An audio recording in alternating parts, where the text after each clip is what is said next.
Hey guys, welcome back to the channel. In this tutorial video, I'm going to show you exactly how you can update the Microsoft web browser on your computer. For instance, if you'd like to gain access to the most recently released version of Microsoft Edge, to use it and to make use of all its features and functions. So with that in mind, drop a like and now let us get started. So what you want to do, guys, is launch Microsoft Edge, and here on your home feed, click on these three dots in the top right corner and select Settings from that drop-down menu.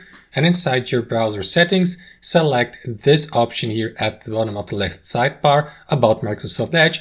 And as you can see, Microsoft Edge will automatically, for the most recently released or updated version of Microsoft Edge, and if it can't find any newer version, it will tell you that it is currently up to date, so there's actually no need to make an update. However, guys, if that's not the case, you will be given the opportunity to download the most recently released version here and to install it with one click of your mouse. And that's all to it, guys. Thanks for watching. Hope you enjoyed the video, and I'll see you next time on our channel.